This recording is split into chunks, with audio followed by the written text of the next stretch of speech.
ಒಂದನೇ ಕ್ರಾಸಲ್ಲಿ 2 ಮನೆ ಮತ್ತು 12ನೇ ಕ್ರಾಸಲ್ಲಿ ಒಂದು 4-5 ಮನೆಯವರು ಹಿಂಗೆ ನಮಗೆ ನೀರು ಸ್ವಲ್ಪ ಸ್ಮೆಲ್ ಇದೆ ಮತ್ತು ಹುಳಗಳಿದೆ ಅಂತ ಕಂಪ್ಲೇಂಟ್ ಮಾಡಿದ್ರು. ಕಂಪ್ಲೇಂಟ್ ಮಾಡಿದ ತಕ್ಷಣ ನಾವು ಬಂದು ನಾವು ಏನು ಅದನ್ನು ಶುದ್ಧೀಕರಣ ಮಾಡಲಿಕ್ಕೆ ಮತ್ತು ಸಮಸ್ಯೆ ಕಂಡುಹಿಡಲಿಕ್ಕೆ ಅದನ್ನು ಅವತ್ತಿಂದ ಕೆಲಸ ಮಾಡಿ 6ನೇ ತಾರೀಕು ಎಲ್ಲ ಕೆಲಸ ಮುಗಿದಿತ್ತು. 8ನೇ ತಾರೀಕಿಂದ ನಿನ್ನೆ ಮಧ್ಯಾಹ್ನ 2ನೇ ತಾರೀಕು ತನಕ ಯಾವುದೇ ಸಮಸ್ಯೆ ಇಲ್ಲ.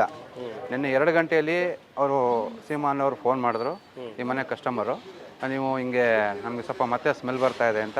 ನಾವು ಕೂಡಲೇ 2 ಗಂಟೆ 10 ನಿಮಿಷಕ್ಕೇ ನಮ್ಮ ಸಿಬ್ಬಂದಿಗಳು ನಾವೆಲ್ಲ ಬಂದು ಇದನ್ನು ಇಲ್ಲಿ 2 ಮನೆಯದು ಸುಧಾ ಇದೇ ಮನೆಯಲ್ಲಿ UGD ಬ್ಲಾಕ್ ಆಗಿ ಕ್ಲಿಯರಾಗಿ ಹೋಗ್ತಾ ಇಲ್ಲ. ಅವ್ರ ಮನೆಯದು ಸುಧಾ ವಾಟರ್ ಕನೆಕ್ಷನ್ ನಿನ್ನೆ 2:15 ಡಿಸ್ಕನೆಕ್ಟ್ ಮಾಡಿದ್ದೀವಿ. ನೀವು ನಿಮ್ಮ ಮನೆಯದು ಸರಿಪಡಿಸ್ಕೊಳ್ಳಿ, ಈ ನಿವಾಸಿಗಳಿಗೆ ತೊಂದರೆ ಆಗ್ತಾಯಿದೆ ಅಂತೇಳಿ ಆಲ್ರೆಡಿ ನೀವು ಅದನ್ನು ಬೇಕಾದ್ರೆ ನೋಡ್ಬೋದು. ಡಿಸ್ಕನೆಕ್ಟ್ ಮಾಡಿದ್ದೀವಿ 2 ಮನೆಯದು. ನೀವು ಅದನ್ನು ಸರಿಪಡಿಸ್ಕೊಳ್ಳೋ ತನಕ ನಾವು ವಾಟರ್ ಕನೆಕ್ಷನ್ ಕೊಡೋಲ್ಲ ನಿಮಗೆ, ಸರಿಪಡಿಸ್ಕೊಳ್ಳಿ ಮಾಡಿದ್ದೀವಿ.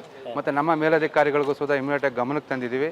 ಈ ಸಿಬ್ಬಂದಿಗಳು ಬಂದಿದ್ದಾರೆ, ಅದನ್ನು ರೆಡಿ ಮಾಡ್ತಕ್ಕಂಥ ಕೆಲಸವನ್ನು ಕೂಡಲೇ ಮಾಡ್ತೀವಿ. ಅಂದರೆ ಇದು ಯಾರೋ ಮನೆಯವ್ರು ಮಾಡಿರೋ ತಪ್ಪಿನಾಗಿ ಈ ಥರ ಸಮಸ್ಯೆ ಎದುರಾಗಿದೆ. ಹೌದು, ಯಾವುದೋ ಮನೆಯದು UGD ಕನೆಕ್ಷನ್ನು ಎಲ್ಲೋ ಮಿಕ್ಸಪ್ ಆಗ್ತಾ ಇದೆ. ಇಲ್ಲೇನಾಗಿದೆ, ಗಂಗೋತ್ರಿ ಬಡಾವಣೆಯಲ್ಲಿ 2 ಕನೆಕ್ಷನ್ ಇದೆ ಒಂದೊಂದು ಮನೆಗಳಿಗೆ. ಬೈಪಾಸ್ ಕನೆಕ್ಷನ್ ಅಂತ ಹೇಳ್ತೀವಿ ನಮ್ಮದ್ರಲ್ಲಿ. ಅದೇನಾಗ್ತಾ ಇದೆ, ಅದನ್ನು 2 ಕ್ಲಿಯರ್ ಇಟ್ಕೋಬೇಕು. 2 ಕ್ಲಿಯರ್ ಇಟ್ಕೊಳ್ಳದೆ ಇರುವಾಗ ಯಾರ್ದೋ ಒಬ್ಬರು ಮನೆದು ಮಿಕ್ಸ್ ಆದರೂ ಸುಧಾ ಅದು ಲೈನ್ಗೆ ಈ ಥರ ಬರೋ ಸಾಧ್ಯತೆ ಇರುತ್ತೆ. ಅದನ್ನು ಐಡೆಂಟಿಫೈ ಮಾಡ್ತಾ ಇದ್ದೀವಿ. ಇದು ಸಿಗುತ್ತೆ ಮೋಸ್ಟ್ಲಿ. ಇಲ್ಲೇ ತೆಗಿತಾ ಇರೋ ಜಾಗ ನೋಡಿದ್ರೆ ಇಲ್ಲೇ ಸ್ಮೆಲ್ ಕಾಣ್ತಾ ಇದೆ. ಮೋಸ್ಟ್ಲಿ ರೆಡಿ ಮಾಡ್ತೀವಿ. ಯಾರ ಮನೆಯದು ಅಂತ ಇನ್ನೂ ಕರೆಕ್ಟಾಗಿ ಸಿಕ್ಕಿಲ್ಲ. ಗೊತ್ತಾಗುತ್ತಾ ನಿಮಗೆ? ಕಷ್ಟ ಅದು ಅಷ್ಟು. ನಾವು ಅದಕ್ಕೆ ನೆನ್ನೆ ನಿವಾಸಿಗಳಿಗೆ ಹೇಳ್ತಾ ಇದ್ದೀವಿ, ದಯವಿಟ್ಟು ನೀವು ನಮ್ಮ ಜೊತೆ ಸಹಕಾರ ಮಾಡಿ.